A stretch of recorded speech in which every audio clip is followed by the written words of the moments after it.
The sky over the ashen peaks boiled with storm clouds, rolling and twisting like a living thing.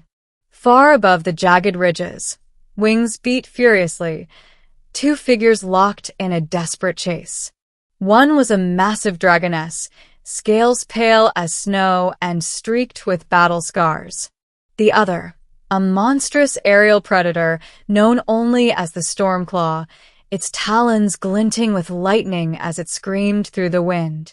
Clutched in the dragoness's forelimbs was a tiny, whimpering hatchling, its cries nearly drowned out by the thunder. She banked sharply, clutching her child tighter as the predator's talons scraped against her wing. A scream of pain ripped from her throat as membrane and bone tore. The albino dragoness fell from the sky like a broken star. Far below, on a lonely ridge of black stone, a single human watched it all happen. Kalen had wandered these peaks for months, mapping routes, hunting game, avoiding the creatures that prowled this forsaken place. He was a lean man, hardened by travel, with storm-gray eyes and calloused hands that had seen too much death already. When the dragoness slammed into the cliffside not 100 yards away, the sound shook the stones beneath his boots. Dust and splinters of rock sprayed into the air. Her massive form crashed through pines like a falling tower before skidding to a halt in the shallow gorge below. Kalen's first instinct was to stay back. Dragons were death made flesh in these mountains. Whole villages whispered of their wrath. Yet something froze him in place as he saw her struggle weakly to cover the hatchling with one torn wing. And above, the Stormclaw circled for the kill. Lightning danced along its feathers. It would dive again soon. Kalen swore under his breath. He could turn away. No one would blame him. This wasn't his fight. But then he saw the hatchling, barely the size of a goat, shivering, its scales glistening with rain as it pressed against its mother's side.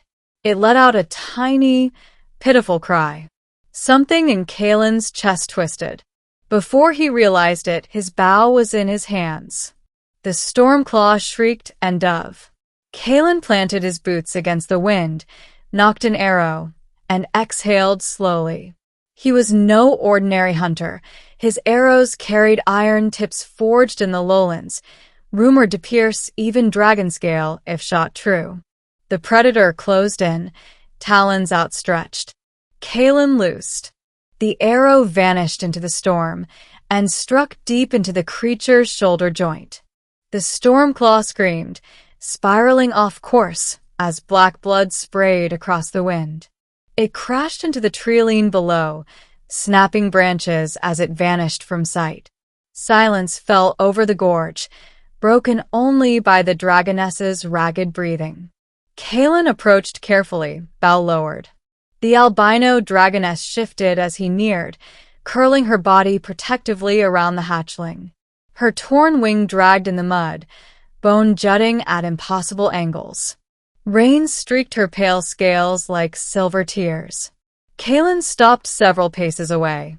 One wrong move, and he'd be ash in her throat. The hatchling, trembling, peeked out from under its mother's wing. Its golden eyes met Kalen's. "It's all right," Kalen said softly, not sure why he was speaking to a creature that likely didn't understand him. "I'm not here to hurt you." The dragoness rumbled low in her throat. Not a threat, but warning enough. Kalen's eyes traced the torn wing. He had no magic, no potions, just bandages, tools, fire. He couldn't heal her, but he could stop the bleeding, maybe give her a chance. He raised his hand slowly, showing he carried no weapon now. "Let me help." The dragoness watched him with eyes like burning moons. Then, with visible pain, she shifted her wing aside, revealing the hatchling fully. It whimpered, pressing closer to her chest. Kalen knelt in the mud and got to work. It took hours. The rain never stopped.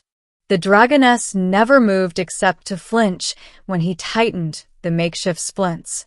Kalen's fingers went numb from the cold as he wrapped torn muscle with linen strips scavenged from his own pack. He expected her to snap him in half at any moment, but she didn't. When he was done, the bleeding had slowed. The wing was bound tight, though she'd never fly again without true healing, something only dragons or the old magi could manage. The hatchling crept toward him once, curious, before its mother pulled it back gently. Kalen stepped away, exhausted. "That's all I can do," he murmured. The dragoness looked at him for a long, unreadable moment. Then she lowered her massive head until her snout nearly touched the mud at his feet. A bow. Slow, deliberate, filled with something heavier than words. Kalen froze, breath caught in his throat. He had heard tales. Dragons bow to no one. Not kings, not armies, not even their own kind. But here she was. Her wings shattered, her child safe because of him, and she bowed. 4 days, Kalen stayed in the gorge. He hunted game, bringing meat for the dragoness when she grew too weak to move. The hatchling began to follow him on its stubby legs, trilling softly whenever he returned. At night, he built fires while the dragoness curled around her child, one wing dragging uselessly in the dirt. The Stormclaw never came back. And though she never spoke, Kalen felt something wordless pass between them in those quiet nights, a fragile understanding between two creatures who should have been enemies. On the 7th morning, the dragoness stirred. Kalen was packing his things when he felt the ground tremble. He turned to see her rising slowly, shakily, but with determination burning in her pale eyes. The hatchling climbed onto her back, chirping. She limped to where he stood. Kalen tensed, unsure what she wanted. The dragoness lowered her head once more. Up close, Kalen saw the scars across her snout, the cracked horns, the long history of battles fought alone. And yet, here she was, bowing before a ragged human with nothing but a bow and stubbornness to his name. The hatchling tilted its head, watching him with bright curiosity. Kalen swallowed hard. "You should go," he said softly, "before the hunters come." The dragoness blinked slowly, as if she understood. Then, with one last rumble, almost like thanks, she turned toward the rising sun. Her broken wing dragged, but she moved with the pride of a queen refusing to fall.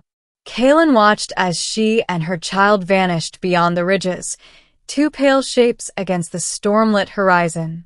They would tell stories, years later, of the day a dragon bowed to a man. They would argue whether it was respect, debt, or something stranger. But Kalen never spoke of it. Some things, he thought as he packed his bow and turned down the mountain path, were too sacred for words.